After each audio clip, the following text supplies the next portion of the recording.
قائد اعظم نے تو ہمیں ایمان، اتحاد اور تنظیم کا درس دیا تھا، لیکن آج تو پارلیمنٹ اور عدلیہ سمیت تقریباً پاکستان کے جو تمام ادارے ہیں ان کی ساکھ خطرے میں نظر آتی ہے، اور ہر جماعت اور ہر جو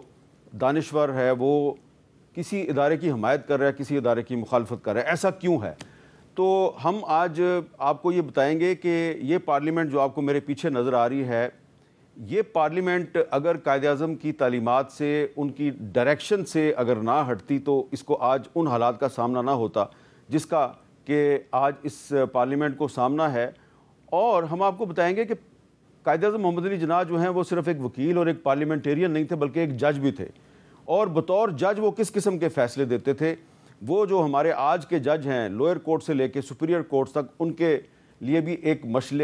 راہ ہے۔ تو آج کا جو پروگرام ہے یہ قائد اعظم کے نام ہے۔ آپ نے دیکھا ہوگا کہ پاکستان کے جو کرنسی نوٹ ہیں اس پہ قائد اعظم کی تصویر ہوتی ہے، تمام سرکاری دفاتر میں جو بڑے بڑے افسر بیٹھے ہوتے ہیں ان کے پیچھے ان کا پورٹریٹ لگا ہوتا ہے۔ قائد اعظم کی تصویر آپ کو ہر اسکول میں، کالج میں، یونیورسٹی میں بھی نظر آتی ہے، لیکن جو اصلی قائد اعظم ہے اس کا کردار، اس کی شخصیت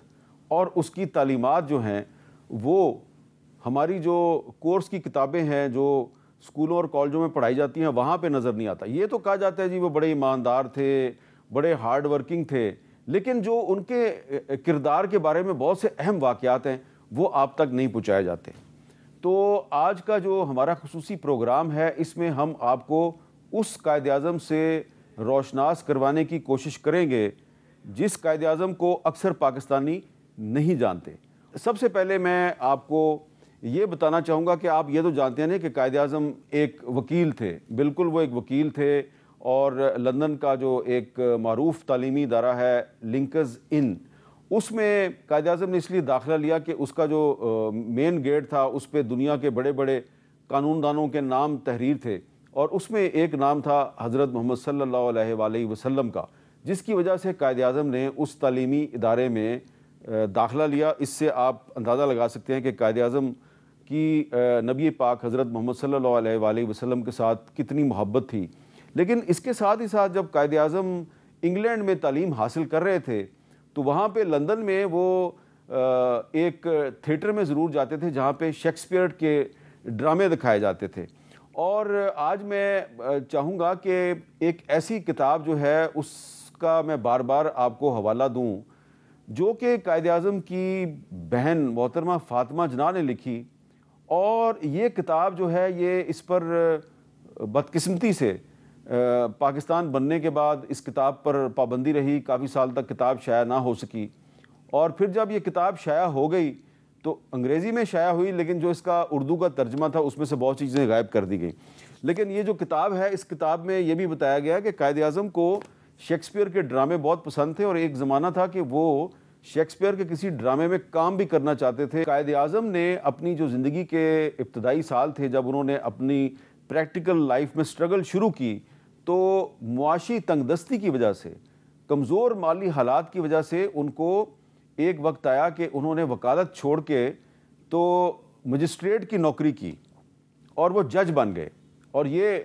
وہ جب بامبے میں تھے تو اس زمانے کی بات ہے۔ اس سلسلے میں جو ان کے بہت سے بطور جج فیصلے ہیں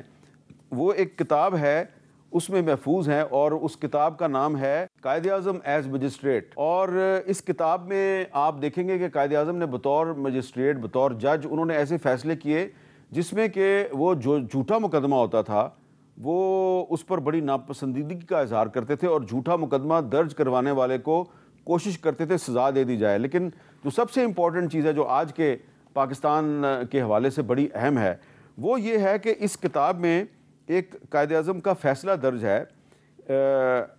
جب ایک بمبئی میں ان کی عدالت میں ایک مقدمہ پیش کیا گیا تو جو پولیس تھی اس نے ایک مقدمے میں اپنے جو کچھ ملزمان تھے، 3 ملزمان، ان کو کہا جی ہم اپروور بنا رہے ہیں، وعدہ معاف گواہ۔ تو قائد اعظم نے یہ کہا کہ جب ایک ملزم کے خلاف مقدمہ درج ہو جائے تو پھر آپ اس کو وعدہ معاف گواہ نہیں بنا سکتے، اور قائد اعظم نے وعدہ معاف گواہ بنانے کی اجازت نہیں دی۔ تو اس سے آپ اندازہ لگائیں کہ جو قائد اعظم نے بطور جج جو بہت سے فیصلے کیے ان میں وہ وعدہ معاف گواہ جو ہے اس کی یا تو اجازت نہیں دیتے تھے یا اس کی گواہی کو وہ تسلیم ہی نہیں کرتے تھے۔ قائد اعظم محمد علی جناح بطور وکیل اور پھر بطور ایک پارلیمنٹیرین آزادی صحافت کے بہت قائل تھے۔ انہوں نے اپنی جو مختلف تقاریر ہیں اس میں انہوں نے آزادی صحافت کی کھل کر حمایت کی۔ آپ کو تاریخ کے جو طالب علم ہیں ان کو پتہ ہوگا کہ جب 1918 میں رولٹ ایکٹ ہندوستان میں نافذ کیا گیا تو قائد اعظم نے اس کی صرف اس لیے مذمت کی کہ بغیر ٹرائل کے یا بغیر مقدمے کے گرفتاری کا اختیار دیا گیا تھا پولیس کو۔ تو قائد اعظم نے کہا کہ آپ کسی بھی شہری کو آپ کسی مقدمے کے بغیر ٹرائل کے بغیر اس کو گرفتار نہیں کر سکتے، اور اس رولٹ ایکٹ کے تحت بہت سے صحافیوں کے خلاف کارروائی ہوئی۔ تو قائد اعظم نے صحافیوں کے خلاف ہونے والی ان کارروائیوں کی بھی مذمت کی۔ آپ کو یہ بھی یاد رکھنا چاہیے کہ قائد اعظم محمد علی جناح نے اسی رولٹ ایکٹ کے خلاف پارلیمنٹ سے استعفیٰ دے دیا تھا۔ قائد اعظم محمد علی جناح کا جو پارلیمنٹ سے استعفیٰ تھا اس سیاہ قانون کے خلاف، وہ آج بھی ہماری پارلیمنٹ کو یہ درس دے رہا ہے، یہ سبق دے رہا ہے کہ ایسے قوانین پاس نہ کرو جن کے ذریعے آپ کسی ادارے کو اتنے اختیارات دے دیں کہ وہ کسی بھی شخص کو بغیر مقدمے کے گرفتار کر لے، بغیر ٹرائل کے اس کو غائب کر دے اور لوگ اس کو ڈھونڈتے ہی رہ جائیں۔ قائد اعظم نے اپنی زندگی میں ایک نہیں بلکہ کئی صحافی جو ہیں ان کے خلاف جو جھوٹے مقدمات قائم ہوئے تو قائد اعظم نے ان صحافیوں کا مقدمہ عدالتوں میں لڑا۔ اس سلسلے میں دو تین بڑی مثالیں جو ہیں وہ میں آپ کو بتاتا ہوں کہ بال گنگا دھر تلک یہ ایک ایکٹیوسٹ تھے اور ایک رسالہ نکالتے تھے، میگزین نکالتے تھے گجراتی زبان میں۔ تو ان پر جب بغاوت کا مقدمہ قائم ہوا تو قائد اعظم نے ان کا کیس پہلی دفعہ لڑا تو وہ ان کو ریلیف نہیں دلوا سکے۔ پھر دوبارہ 1916 میں ان پہ مقدمہ ہوا تو قائد اعظم نے ان کو ریلیف دلوائی۔ اس کے علاوہ ایک اخبار تھا بمبئی کرونیکل، اس کے ایک ایڈیٹر تھے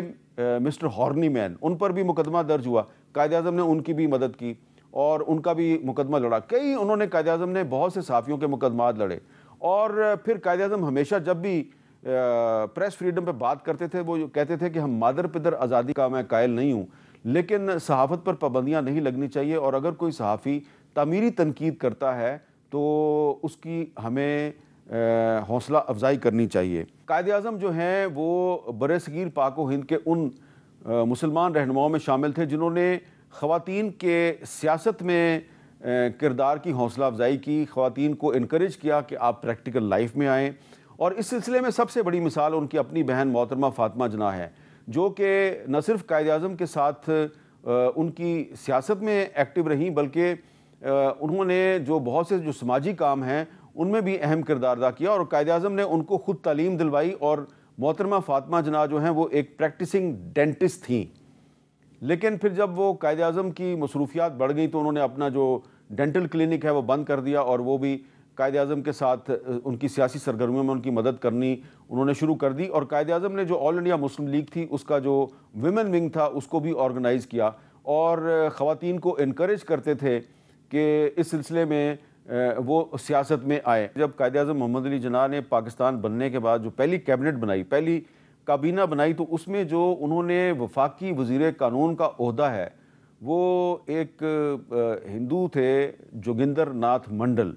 ان کو نہ صرف قانون کی وزارت دی بلکہ امور کشمیر کی وزارت بھی ان کے حوالے کی۔ اور جوگندر ناتھ منڈل صاحب جو ہیں وہ قائد اعظم کے بہت قابل اعتماد ساتھیوں میں شامل تھے، اور ان کو وزیر قانون بنانے کا مطلب یہ تھا کہ قائد اعظم جو ہیں وہ اقلیتوں کو یعنی کہ نان مسلم پاکستانیوں کو چاہتے ہیں کہ برابری کا مقام دیا جائے۔ اس کے علاوہ جو قائد اعظم ہیں وہ نوجوانوں کو بہت انکریج کرتے تھے۔ آج کے پاکستان میں بھی نوجوانوں کی تعداد بہت زیادہ ہے، کوئی بھی قوم جو ہے وہ نوجوانوں کے بغیر آگے نہیں بڑھ سکتی، عورتوں کے بغیر آگے نہیں بڑھ سکتی۔ تو قائد اعظم نہ صرف عورتوں بلکہ نوجوانوں کو بھی انکریج کرتے تھے، اور اس سلسلے میں جو بہت سے جو اس زمانے میں مسلم اسٹوڈنٹس فیڈریشن بھی بنائی گئی تھی، لیکن قائد اعظم جو ایم ایس ایف کے باہر جو نوجوان ہوتے تھے ان کے ساتھ بھی انٹریکشن کرتے تھے، بات چیت کرتے تھے۔